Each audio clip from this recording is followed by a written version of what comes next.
money supply curve, or SM. So next we're going to talk about the demand for money, what determines the demand for money, and how it is related to the interest rate in the economy. So the demand for money represents the demand among the nation's households and firms for money as an asset.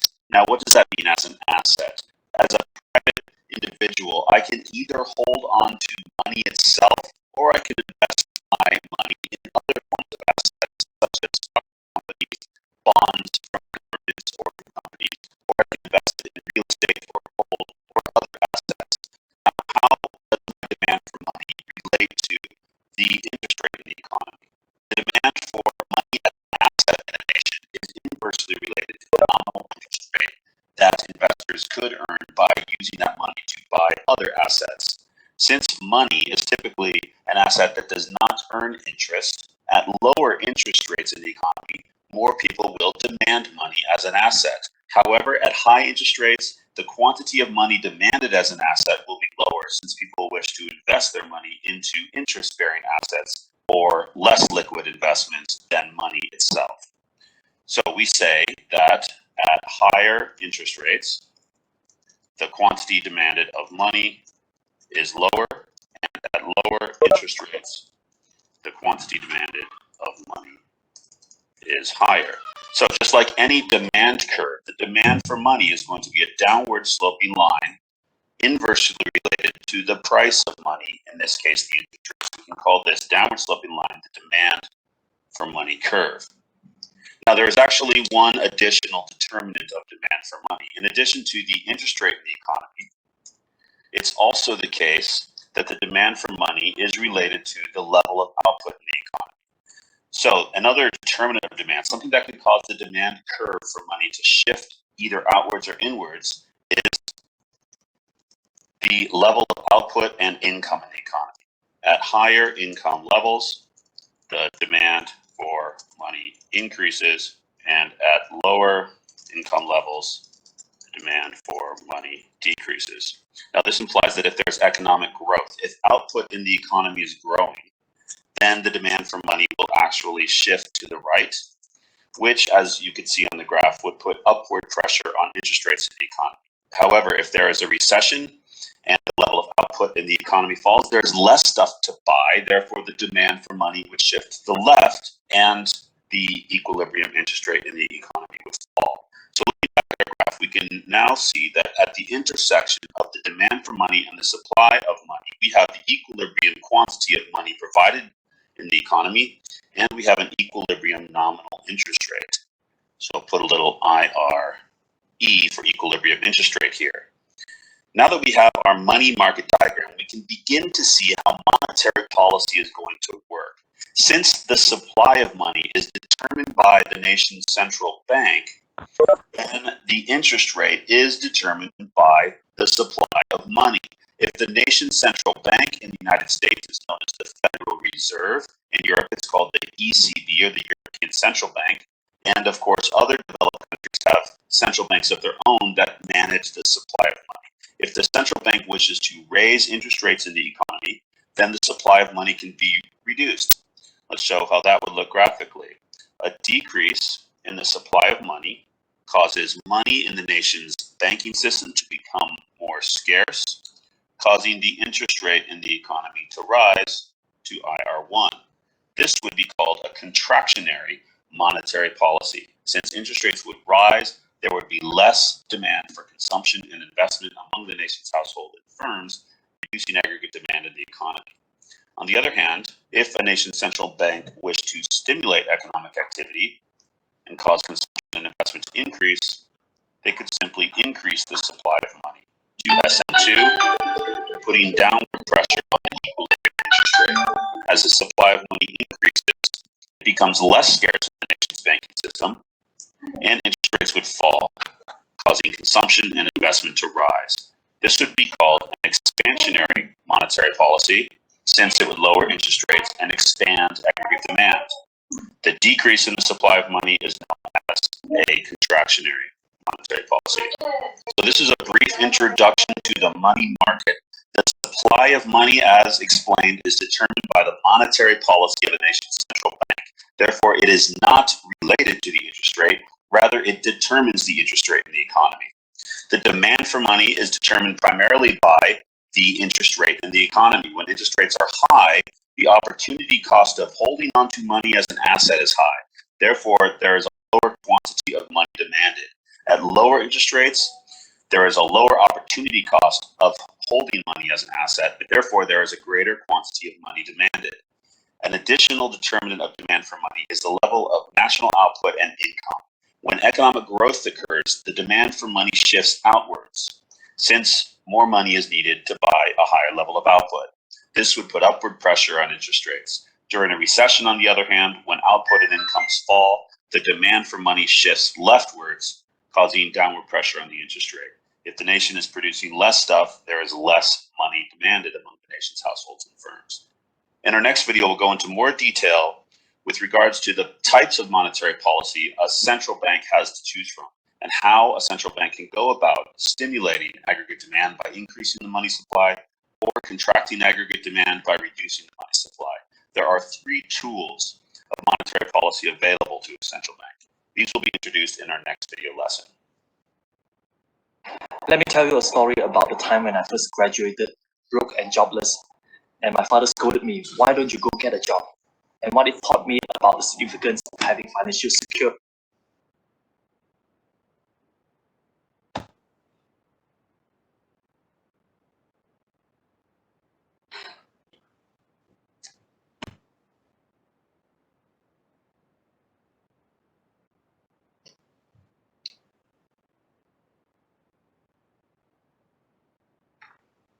In this video, we're going to build on what we've already learned about the aggregate demand.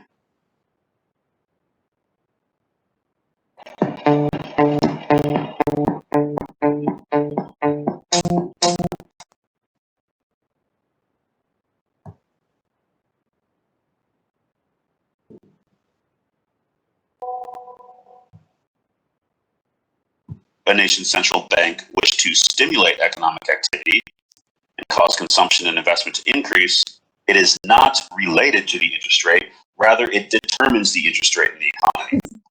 As the supply of money increases, it becomes less scarce in the nation's banking system, and interest rates would fall, causing consumption and investment to rise. This would be called an expansionary monetary policy, since it would lower interest rates and expand aggregate demand. The decrease in the supply of money is known as a contractionary monetary policy. So this is a brief introduction to the money market. The supply of money, as explained, is determined by the monetary policy of the nation's central bank. Therefore, it is not related to the interest rate. Rather, it determines the interest rate in the economy. The demand for money is determined primarily by the interest rate in the economy. When interest rates are high, the opportunity cost of holding onto money as an asset is high. Therefore, there is a lower quantity of money demanded. At lower interest rates, there is a lower opportunity cost of holding money as an asset, but therefore there is a greater quantity of money demanded. An additional determinant of demand for money is the level of national output and income. When economic growth occurs, the demand for money shifts outwards, since more money is needed to buy a higher level of output. This would put upward pressure on interest rates. During a recession, on the other hand, when output and incomes fall, the demand for money shifts leftwards, causing downward pressure on the interest rate. If the nation is producing less stuff, there is less money demanded among the nation's households and firms. In our next video, we'll go into more detail with regards to the types of monetary policy a central bank has to choose from, and how a central bank can go about stimulating aggregate demand by increasing the money supply or contracting aggregate demand by reducing the money supply. There are three tools of monetary policy available to a central bank. These will be introduced in our next video lesson. Assalamualaikum warahmatullahi wabarakatuh. Nah, tahu saham tapi masih zero dan tak ada ilmu, selalu dengar tak main saham ni berisiko tinggi.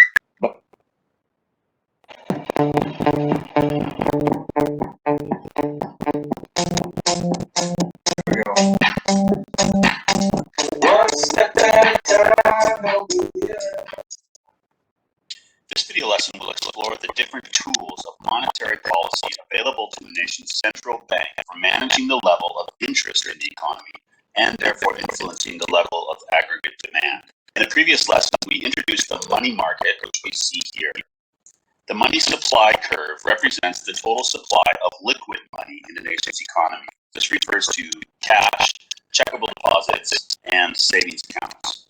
The money demand curve represents the demand for money as an asset and as a medium of exchange with which to buy outputs or the goods produced in the nation's economy. In the same previous lesson, we also mentioned that the supply of money is not related to the interest rate. Rather, it is determined by the monetary policy of a nation's central bank. First, let's look at what we have here in this illustration we're going to use today.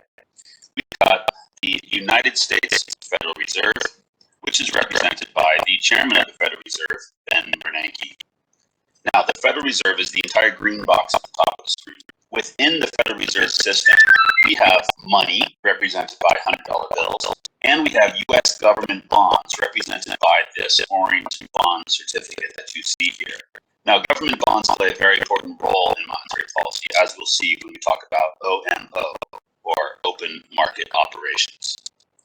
Next, let's look at the commercial banks. Of course, most of the money in a nation is held not by households as a physical asset, rather in bank accounts, either savings accounts or checking accounts. So commercial banks, which we see in this corner, hold money as an asset, and they hold bonds as an asset. Now, the money held at commercial banks actually belongs to households. So that brings us to the households. In households, we see that, yes, money is earned in the resource market from our circular flow model in Unit 1 of the course, and bonds are also held. Now, government bonds are a form of asset that households can invest in as a way to save money, just like putting money in a bank can be used for savings. So even though we're talking about monetary policy here, government bonds play a very important role.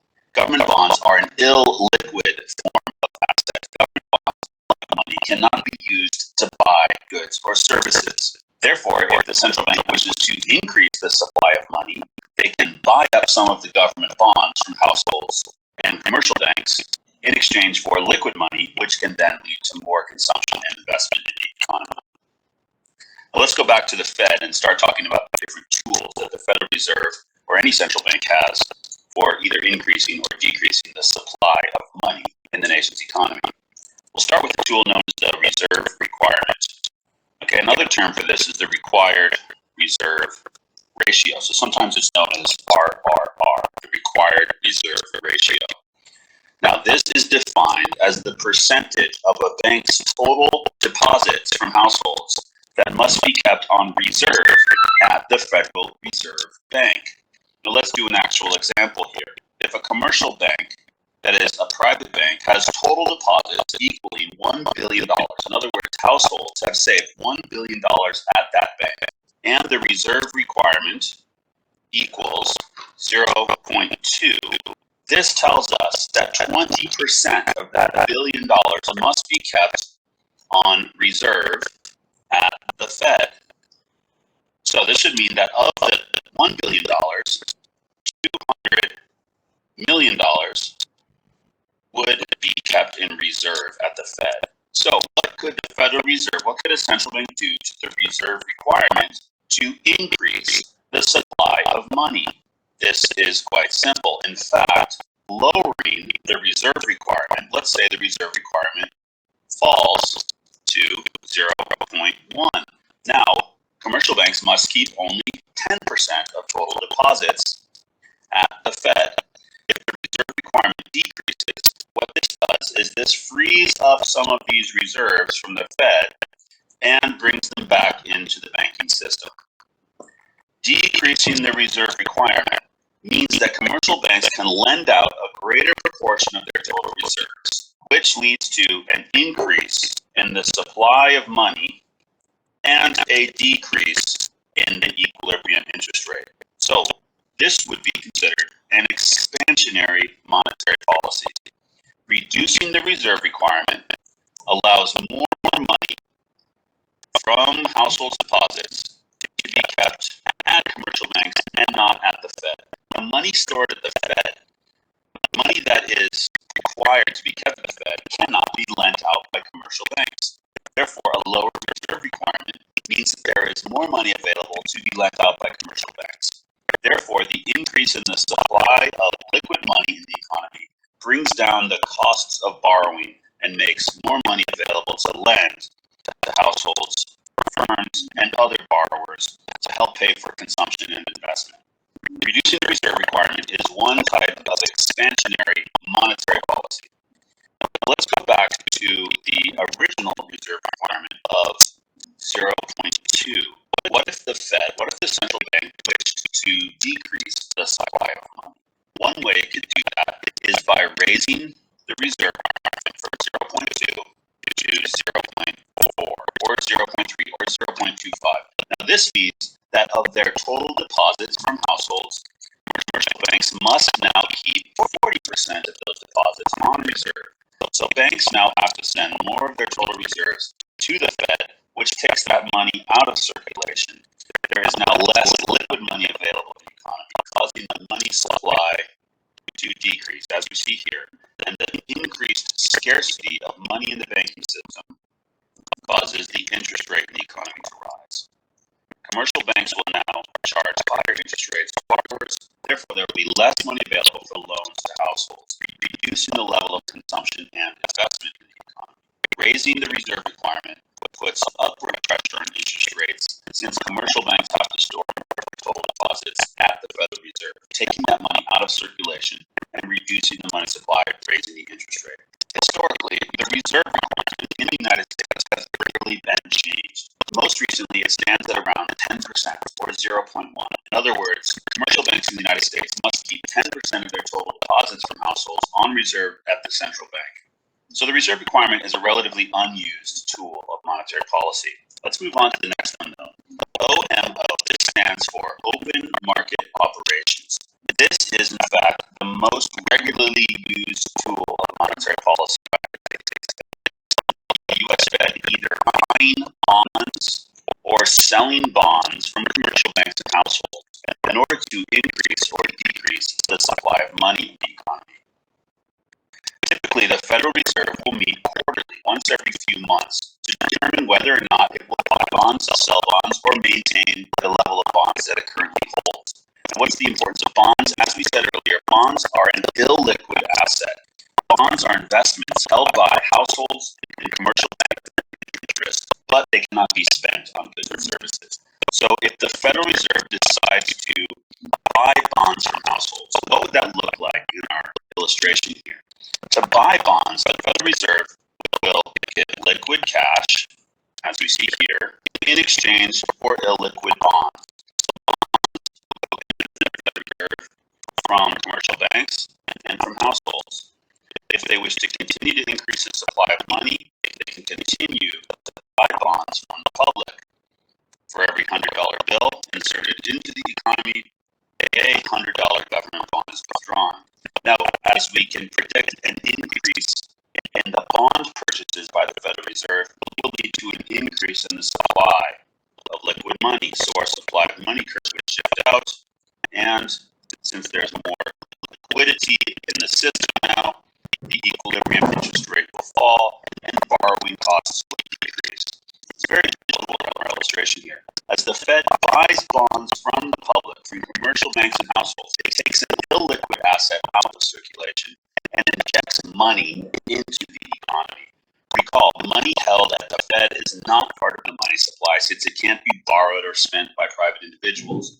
However, as soon as money is injected into the commercial banking system and into the hands of American households, there is now more money to be spent. This will lead to economic stimulus. Households will be able to borrow money at cheaper costs. They will have more liquid money at their disposal. Therefore, they will go shopping. They will spend more of that money. So buying bonds is considered an expansionary monetary policy. When the Fed engages in an open market purchase of government bonds from the public, it leads to an increase in the money supply and a decrease in the interest rate, and ultimately an increase in aggregate economy. So what if the Federal Reserve, what if the central bank wanted to contract the level of aggregate demand in the economy? What type of open market operation could be used to reduce the supply of money? cause interest rates to rise and therefore lead to less aggregate demand? Well, predictably, if buying bonds increases the supply of money, then in fact it is selling government bonds that decreases the supply of money. Let's show how that would look in our illustration here. If the Federal Reserve started to sell bonds to commercial banks, then we would see money flow from commercial banks to the Fed in exchange for illiquid bonds. There is now less money in commercial banks to be loaned to households. In addition, if the Fed sells bonds to households, we're going to see bonds go into the pockets of households and money come out of the pockets of households. There is now less money in circulation in the economy. Therefore, the level of consumption and investment falls. A sale of government bonds by the Fed decreases the money supply, as we see here, and causes the interest rate in the economy to rise, as we see here. This is called a contractionary monetary policy. It is very regularly used in order to bring down inflation in the economy. Now, why does a sale of bonds bring down inflation? Because less money means less overall spending, less aggregate demand, therefore less pressure on prices in the economy. So why do households and commercial banks buy bonds when the Fed decides to sell them? It's quite simple. A $100 government bond that matures in 10 years might be able to be bought for $90 currently. That would give you an effective interest rate of just over 10%. In other words, you could buy a $100 bond for $90, wait 10 years, and get $10 more than you paid for it. However, if the Fed goes to sell those bonds on the open market, the supply of them would increase, and whenever the supply of any asset increases, the price of it falls. Now you may be able to buy that same $100 bond for only $80. This would give you an effective interest rate of almost 25%. Since an $80 investment now could lead to a $100 payment in the future. When the Fed sells bonds, the price of government bonds falls, and investors find them more attractive since the effective interest rate on those government bonds increases. This is called a contractionary monetary policy. So we've just gone through open market operations now. If the Federal Reserve wishes to increase the money supply, they will buy bonds. As we see, bonds will be sent to the Fed, money will be put in commercial banks, money will be given to households in exchange for bonds, and the supply of money increases, causing the interest rate in the economy to fall. On the other hand, if the Fed wishes to decrease the supply of money in the economy, they can sell bonds, in which case money would be given back to the Fed by commercial banks, and money would be given back to the Fed by households. There is now less money in circulation, causing interest rates to rise, decreasing the level of consumption and investment. So that brings us to our final tool of monetary policy. The final tool of monetary policy is known as the discount rate. The discount rate is defined as the interest rate on short-term loans from the Federal Reserve to commercial banks. Now, why would a commercial bank want to borrow money from the Federal Reserve? Wouldn't a bank prefer to borrow from another bank in the economy? Generally speaking, yes, but the Federal Reserve is known as the lender of last resort. If a commercial bank, for example, at the end of a given day, does not have enough to meet its reserve requirement, it could be in violation of a federal law. Now, typically, a bank will not violate the law. It will simply borrow some of the money it needs from the Fed in order to meet its required reserve ratio. So if the Federal Reserve lowers the interest rate that it charges banks for these short-term loans, this would make it cheaper for commercial banks to borrow funds from the Fed. So we would see the supply of money in the banking system increase, which, as we now know, causes the equilibrium interest rate to decrease. Reducing the discount rate makes it cheaper for banks to borrow money from the Federal Reserve, which makes it cheaper for households to borrow money from banks. So the discount rate, again, is the interest rate charged by the Fed for loans to commercial banks. On the other side, if the Federal Reserve wishes to decrease the money supply, they could simply raise the discount rate. Now, this would obviously make it more expensive for commercial banks to borrow from the Fed. Therefore, the supply of money would be less. Fewer commercial banks would be willing to make risky loans because it would cost them more to borrow money to make up their required reserves from the Fed. So the discount rate is the final tool of monetary policy. This is typically not used in an active fashion very frequently. The most commonly used tool of monetary policy is definitely open market operations. In a given year, a Fed may change its open market operations policy 3 or 4 times. It may decide to buy bonds if it wishes to stimulate aggregate demand. Although if inflation becomes a threat, it may begin selling bonds to decrease the money supply. So during recessions, the Federal Reserve or any central bank will engage in expansionary monetary policy consisting of bond purchases. Buying bonds directly from commercial banks and from households increases the supply of money and leads to increases in consumption and investment. During periods of inflation, a central bank will more likely sell bonds to households and commercial banks. This decreases the supply of money, puts upward pressure on interest rates, and reduces the level of consumption and investment in the economy. So that wraps up this lesson on monetary policy and the 3 tools of monetary policy. In a later lesson, we'll actually bring an aggregate demand, aggregate supply model into our analysis, and we'll show more precisely how different monetary policies lead to changes in the level of investment and consumption, and therefore employment, economic growth, and the price level in the economy.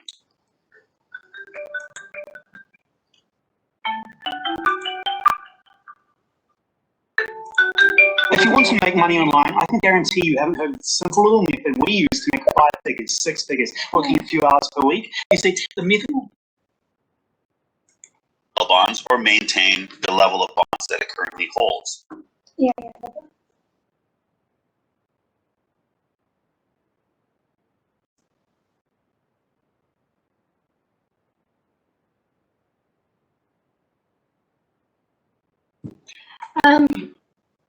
Okay, good afternoon.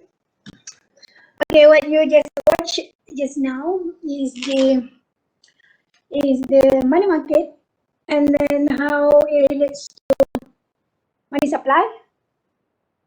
No, money market. No, the money market. Okay, the money market. You understand the concept of demand and supply for money. Okay, and it actually is just like demand and supply. The money market is that interest rate is the price of money. Okay, so you have a regular downward sloping demand curve, which shows negative relationship between the price of money, which is interest rate, and the quantity of money. So, and you have this is related to demand for money, and this demand for money is related to consumer behavior towards money. Okay, so it's related to consumption behavior, related to wealth, related to their expectation, and also their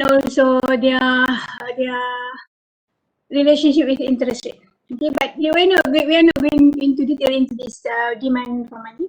What I want to understand is the concept of supply of money, because the supply of money is related to this monetary policy, and then from that monetary policy, this interest rate will affect particularly consumption and investment, and then from there it will affect aggregate demand. So expansionary monetary policy, it will basically reduce interest rate when supply of money shift to the right. Okay, interest rate fall. When interest rate fall, consumption and investment increase. So aggregate demand shift to the right.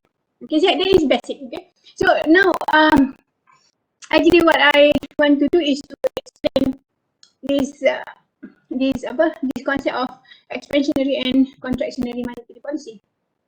Okay, and you must always remember, okay, that supply of money is vertical. Why it is vertical? Because supply of money is determined by the central bank. Okay, so that's why it's not related to interest rate. Supply of money will affect interest rate, but it has no positive relationship with interest rate, because the supply of money is not determined by interest rate. Okay, interest rate have no effect on supply of money. Supply of money will be determined by the central bank. Okay, so if the central bank want to increase supply of money, so they will do expansionary monetary policy using this monetary policy tools. Okay, basically reserve requirement, open market operation, and discount rate. Okay, and if central bank want to reduce money supply, we call it contractionary monetary policy. So government will do one of these contractionary tools, that is raising reserve requirement, or selling bond in the open market, or raising in discount rate. Okay, one basic thing that you must always remember, okay, the concept of money supply is actually related to the ability of money to wiggle or to expand in the economy. Okay, so that ability is actually dependent on the amount of money that is in circulation. You must remember, okay, that money, when it goes into central bank, it cannot do anything. It will stay still. It will stay still. I mean, it doesn't move. You cannot move. It will be put into some kind of prison, so that it is not allowed to move. Okay, so the more money which is put in this central bank, the smaller will be the ability of money to expand.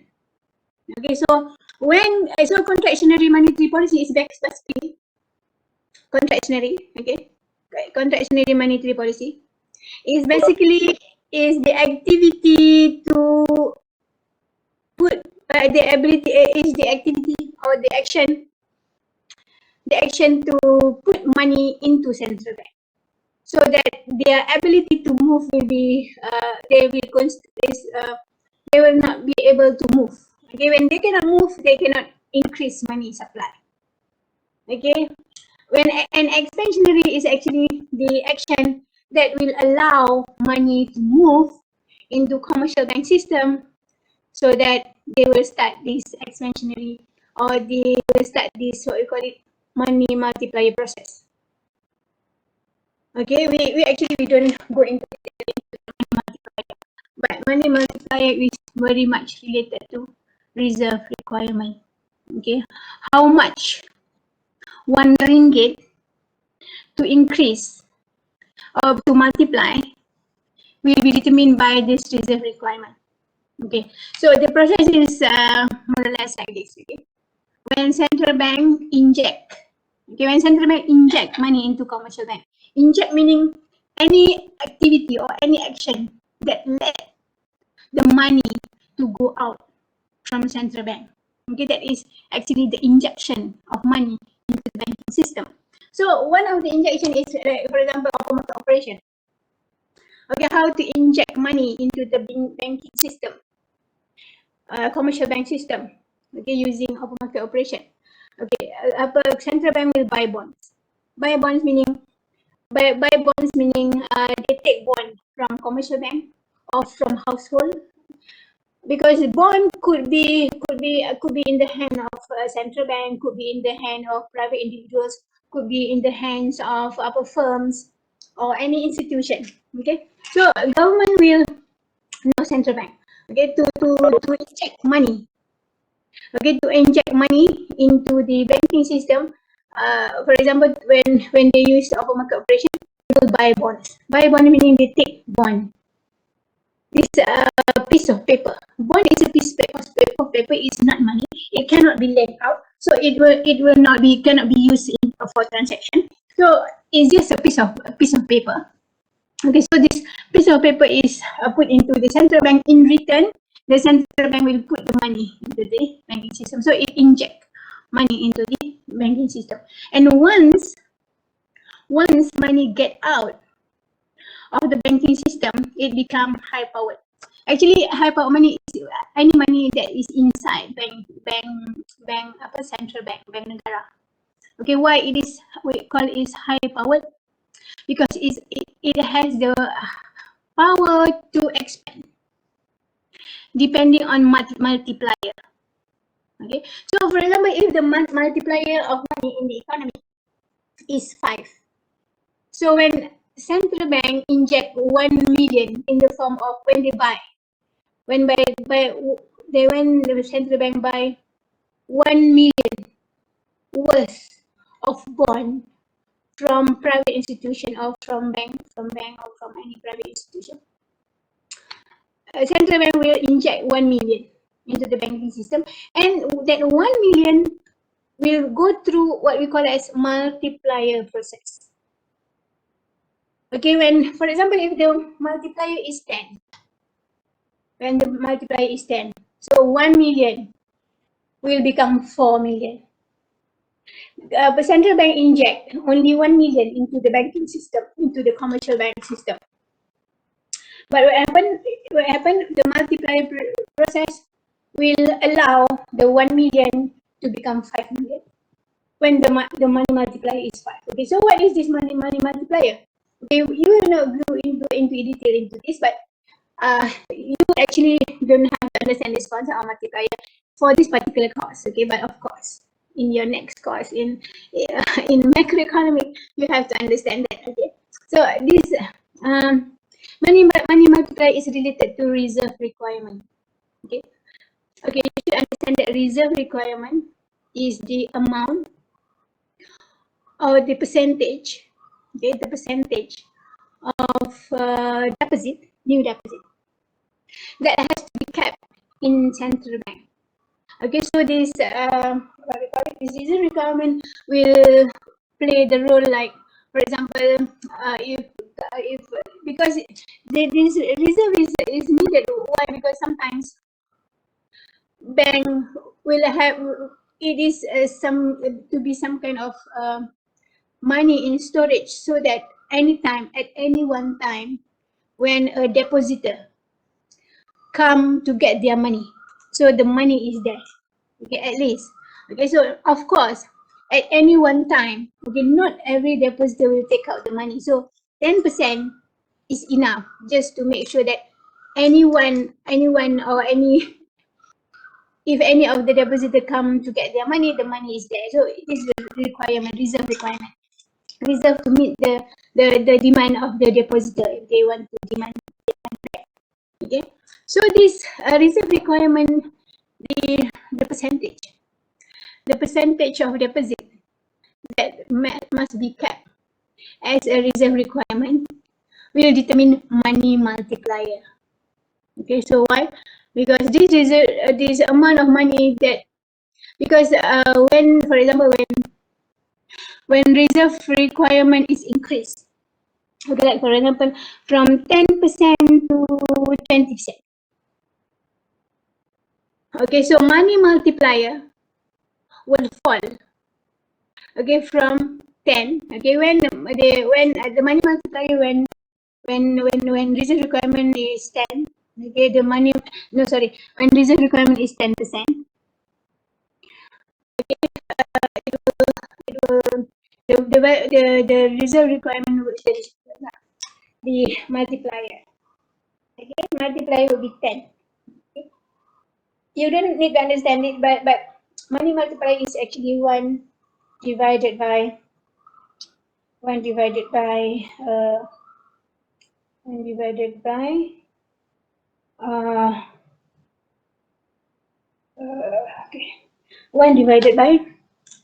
reserve requirement. So when the reserve requirement is 10%, so money multiplier will be 10. Okay, will be 10. Okay, so every 1 million that is injected into the banking system, when central bank buy bonds, okay, central bank buy bonds worth 1 million. So 1 million worth of bond will be put into the central bank, and then the money 1 million will go into the banking system.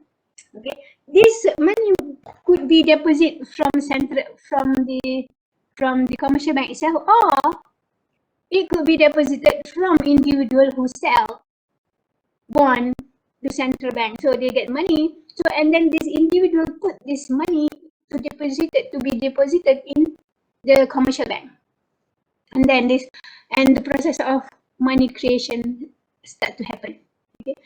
Okay, and you have to understand also this basic concept. Okay, that money supply is actually what we call it That's why it is called a credit creation. Created out of credit, out of loan. Okay, so the more money that will be loaned out into loan out by this banking, by this commercial bank, okay, the more credit that will be created. When credit is created, then money is created. So that's why it is called credit creation process. The process how credit is created to become money supply. Okay, so the more deposit that has to be put in the central bank for reserve, so the less money that will be available for credit creation to be loaned out will be the value, the money that will be available to be loaned out will be smaller. So the smaller will be the creation of money supply. Okay. But when less money, less the percentage of deposit that has to be put into central bank is lower, like maybe 5%, okay, or 10%, okay. So the money that will be created will be bigger. So that's why expansionary monetary policy is to lower reserve requirements so that more money will be available to be loaned out, and the money creation will be, the money multiplier will be bigger. Okay, and contractionary monetary policy is done by raising by reserve requirements so that more money will be kept as reserve, so less money will be available to be loaned out and to create credit. Okay. Okay, so you should understand that basic concept as I said just now. Contractionary monetary policies is the idea is any action that will put more money into central bank. Expansionary monetary policy is any action that will put more money into commercial bank system, because commercial bank is the one who will deal with the public. Central bank do not deal with the public. Central bank is one of the purpose of central bank is just to become this agency of monetary policy, and then the bankers bank. It is bankers bank, not a people's bank. Okay, people's bank is commercial bank. Okay, so so when money goes inside central bank, it cannot do anything. It will still stay there without doing anything. But when it goes out, then and it will be loaned out. Okay, like for example, the first 1 million that goes into commercial bank. When the requirement is 10%, so 100,000 will be kept as reserve. 900,000 will be loaned out. Okay, and then this 900,000 will be put back into commercial bank. Okay, and there's 90% of this 900,000, okay, will be loaned out. Okay, and this new loan will be put into commercial bank, and 90% of the new loan they will be loaned out. So the process will continue until the amount of money of this credit that will be loaned out will be equal to the amount of the initial 1 million times money multiplier. So when money multiplier is 10, so 1 million that is put into commercial bank will become 10 million in circulation. Okay, 10 million in circulation doesn't mean money that is that you put under your mattress, that you put inside your pillow. That is not the one. What we mean by money in circulation? Money in circulation is all monies that circulate among commercial bank. Okay, because and the total amount of money will be determined by the percent of money that you put into commercial bank. Like for example, okay, like for example, if you if you get a loan from Bank Islam, okay, I just can't think of Bank Islam. We only have Bank Islam here in UAE. Okay, for example, you get 10,000 loan from Bank Islam. Okay, and then you use all that 10,000. You don't put back into commercial bank, onto any bank. So there is no money creation. There is no money creation. Money creation can only happen if you put back whatever you get in the form of loan from Bank Islam. You put back into your account in Bank Islam, or you put back into your account in Maybank, or you put that in your account in CIMB, or you put in account in Bank Simpanan Nasional, whatever. Bank Simpanan Nasional is different, but because it's a saving bank, so it's not commercial bank. Not Bank Simpanan Nasional, maybe bank whatever bank. So if you put the money back, then your money will be loaned out. Your money will be loaned out. So that's how credit is created. But if you don't put back that 10,000 into any bank, any commercial bank, the money creation do not happen. The credit creation do not happen. Okay, but of course, your money will contribute into in certain ways. In terms of expansionary monetary policy, in terms of expansionary money, your loan that you get from Bank Islam ni, okay, will not help in the money creation. Okay, so that's why there is concept of what we call as leakage. Leakage is money that you don't put back into bank. There is leakage. So the more leakage, the less will be that is created. The more you put your money under your mattress, the more you put your money inside your pillow, pillowcase or whatever, the more will be leakage. So the less will be money, the less money that will be created. Okay. So the concept of expansionary monetary policy is to put money into commercial bank, and then this credit creation will happen, and then it will shift money supply to the right, and it will reduce interest rate. Okay, this is where actually this is when interest rate fall as a result of expansionary monetary policy. Actually, this is where the expansionary monetary policy will affect aggregate demand.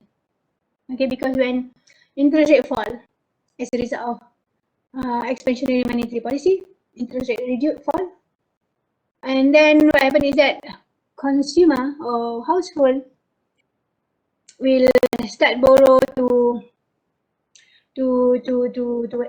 buy consumer durables, and then business firm will increase investment in the form investment in new capital goods or in whatever form of investment. Okay, so when there is increase in consumption and investment as a result of reduction in interest rate, then your aggregate demand will shift to the right. Okay, aggregate demand will shift to the right. So that is expansionary monetary policy. Okay, so and contractionary is just the opposite. When government want to reduce economic activity, okay, for example in inflation, okay, when central bank want to reduce economic activity, when there is inflation, so central bank will do contractionary policy by raising reserve requirement or selling bond or raising discount rate, so that supply curve, money supply will shift leftward and interest rate increase, so investment and consumption fall, so aggregate demand shift to the left. Okay. Okay, one thing about discount rate. Okay, what is discount rate? Okay, and how it affect money that will be put into commercial bank system. Okay, how discount rate affect? Okay. Okay, I think you heard what is mentioned just now by Mr. Jason Welker. It says that discount rate is the interest rate that is charged by central bank on commercial bank when commercial bank borrow from central bank. Okay, how this discount rate by raising or reducing discount rate will affect money that is put into commercial bank. Okay, like this. Okay, commercial bank. Okay, commercial bank has two choice when it needs money. When the commercial bank needs money? One example is maybe at one particular day, the reserve that it has in the bank. Okay, you know, bank has a vault. Its own vault. It has, sometimes the bank keep excess reserve. Excess reserve is reserve that is not put into central bank. Okay, it is excess reserve in excess of the reserve requirement. Okay, like for example, reserve requirement is 10%. Bank might keep another 10% in their vault, in their storeroom, storeroom full of money. Okay, so these excess reserve might be used in their day-to-day activities. Okay, so finally, but then at one particular day, what happens is that the money that they have in their vault finish.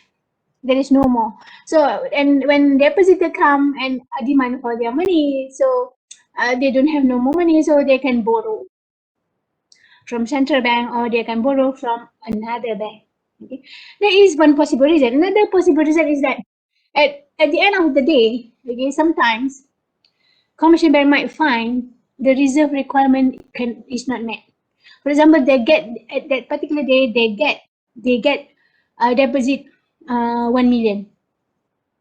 When reserve requirement is 10%, they have to keep 100,000 at central bank.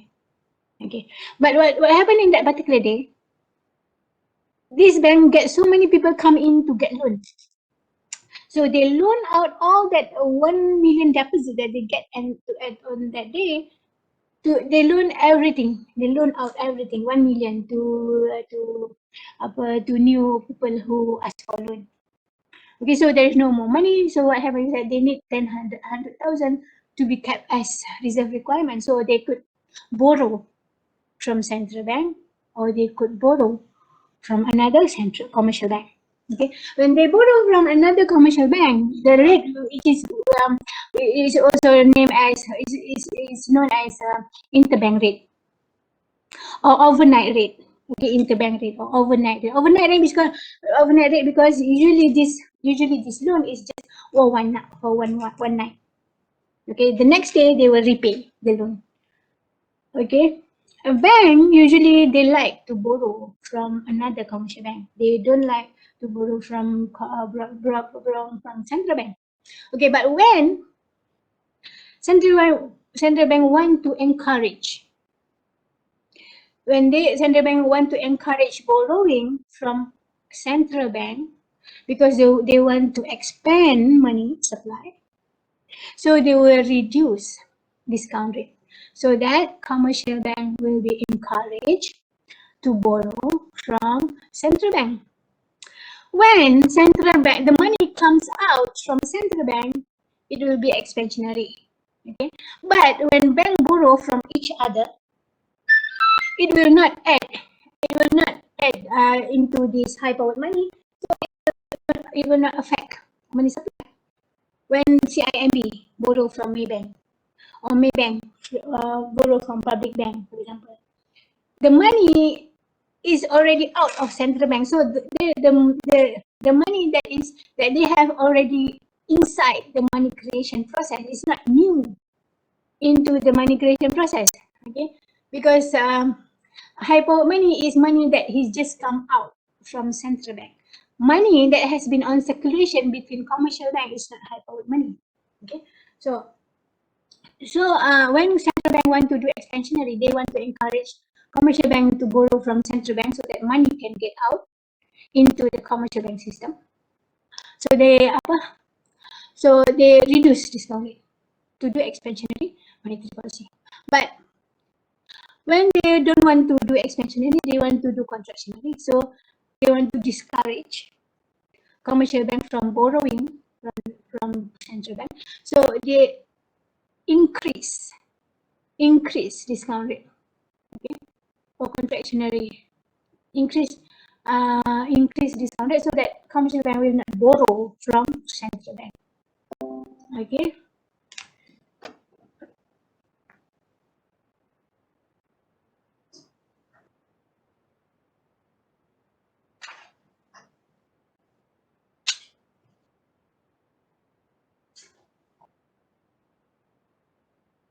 Okay, I hope you understand the basic here. The basic about monetary policy is about putting money into commercial bank system or putting money into central bank. Putting money into central bank is contractionary. Putting money into commercial bank is expansionary. Okay, because only commercial bank can loan out money, and this loan will create credit. Credit creation. Credit creation is money supply creation. Okay, so actually the basic is simple. Okay, and what you need to understand is what we call as transmission mechanism. That is from expansionary monetary policy, which will reduce interest rate, and this fall in interest rate will encourage investment and consumption, and increase in consumption and investment will shift your demand curve to the right. Very expansionary. Contractionary is just the opposite. Okay. Simple, right? Okay, maybe I want to stop talking. Okay, if you want to ask something. Any question you want to ask?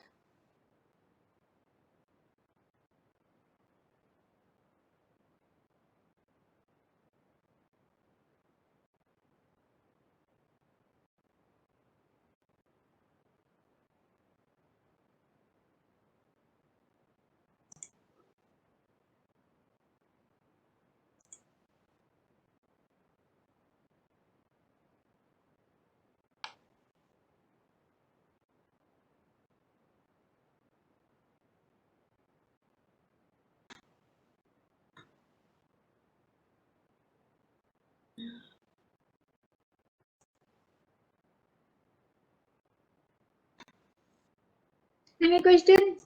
Or you, all of you are sleeping? Are you with me? Yeah.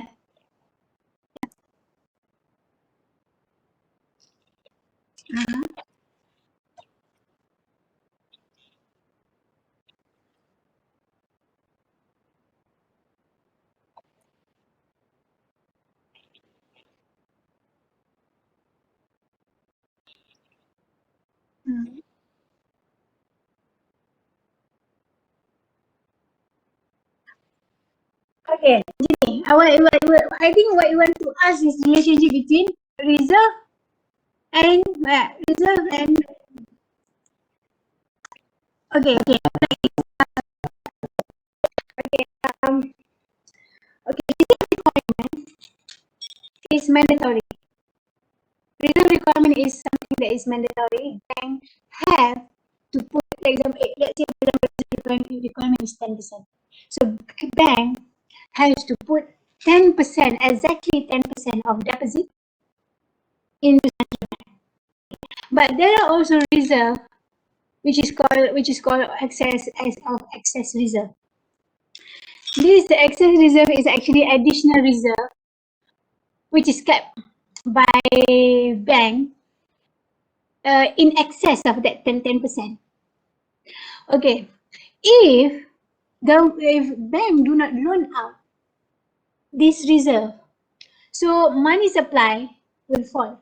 Okay, so let's say for example, because of COVID-19, okay, people don't have money. Okay, so they borrow.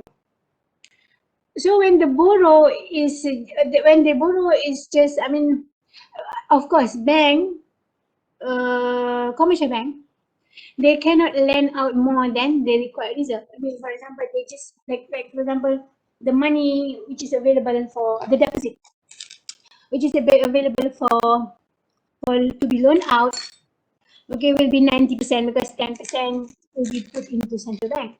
Okay.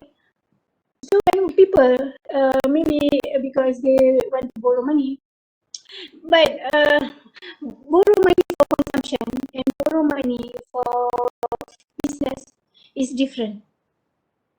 Okay, like for example, if you want to borrow money for consumption, okay, we want to borrow money for consumption, that money will not be put back into the banking system. When the money is not be deposited back into banking system, the money creation will not be stopped. Okay, if you take 10,000, okay, from Maybank, okay, and you use all that money for consumption, okay, then the money creation will stop there. It is not the money will stop there. So even if there is so what happened is that it become like contractionary in the form of money supply, but it will add into the aggregate demand in different form. Okay, when the money that you get in the form of loan from Maybank, you put back into public bank, for example, then it will add into the availability of credit to other people, that your $10,000 is now. Okay, and then these people that you get your money in the form of loan put back into other bank, so it will create credit. Okay, so that's why money multiplier will be reduced if you don't put your money in the bank. If you put your money under your pillow, under your mattress, or put into kotak besi dalam tanah ke whatever, it will multiplier. The ringgit which is injected into the commercial bank system will create less into the money supply. Okay, so that is what we call as leakage. Okay, leakage is money which is not put into the banking system. Okay, so okay, you might come across this digital money. Okay, China is one country which start with the digital economy. In fact, digital money is already there, but maybe China might increase the role of this digital money. So digital money will always be in the banking system. So digital money, one of the maybe one of the advantage. I'm not sure whether my observation is correct, but what I could imagine is that there will be no leakage. There will be no leakage. Okay, of course the process might be different in digital money, but I think the process of money supply would still be the same. Okay, actually I don't go into detail into this monetary things. Okay, what we learn in economy is just this basic thing. Maybe in the next 5 years, okay, the way we learn money creation or money supply and expansionary and contractionary policy might be different when every country in the world use this digital money. I don't know, but what you need to understand in this class is that the concept of money supply is actually the concept of credit creation. Okay, so the more credit or the more hutang, the more loan, okay, that is given by commercial bank, okay, the more money will be created. Okay, and the availability of money for loan will depend on reserve requirement, will depend on leakage. Okay, money which is not put back into banking system. Okay, and yeah, of course, it depends on the economy as well. But like for example, maybe now people there is too much leakage into this creation because people don't put much money into bank because of this. I don't know, but people are still studying the effect of this coronavirus. But one thing for sure, of course, it creates some kind of recession. Okay, our growth rate, our annual growth rate. Okay, some economy got negative growth. When you get negative growth, it means that when your growth rate is lower, when your economic growth rate is lower than your population growth, of course, okay, some of us will become poorer. Okay, but that's all. Semua rezeki kan. That's but that is as much as we can say actually. But everything, okay, what is happening in the manipulation, all is something that is bergantung pada rezeki. It might not seem like that, but it is. Okay, it might seem okay. We can control the economy, we can explain what is happening in the economy, but in the end, at the end of the day, dia telah ditentukan sebagai rezeki. Okay. Okay. Any other question?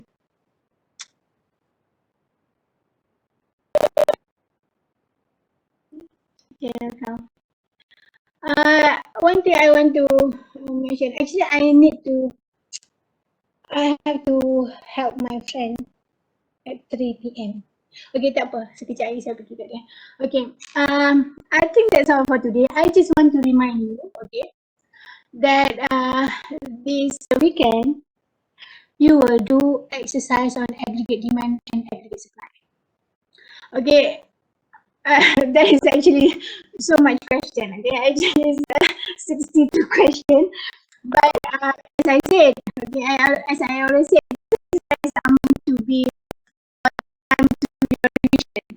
Okay, so I really hope that you can use the time when you do your exercise for your revision.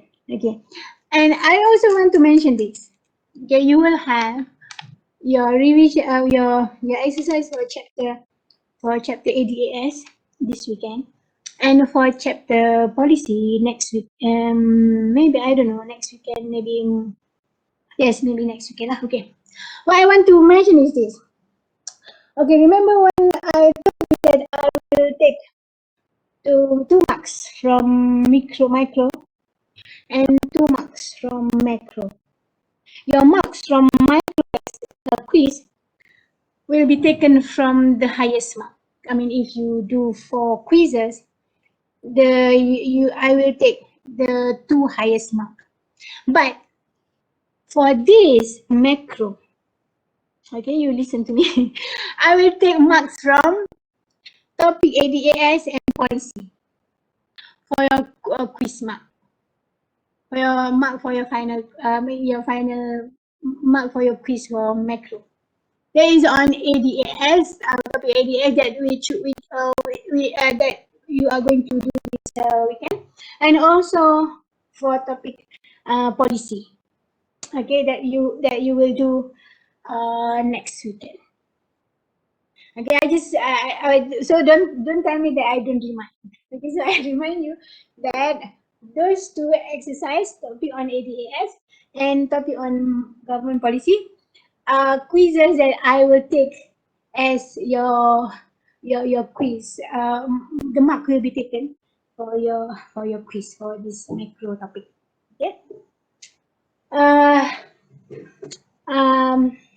Okay. If there is nothing else, then I want to excuse myself because, as I said, I have to help someone with something today. So to do next week, we will still meet. Okay, there will be we will still meet next week. So what we will do is that we will do some revision. Maybe we'll look at past year question and then other exercises. Okay, but of course, if you want to ask, you need to read first. Okay, you need to understand first. So you will find you understand. So you will find out which one you don't understand. Okay, so you can start doing your revision for your final exam. Okay, that is all for today. Thank you. Thank you, madam. Thank you, madam.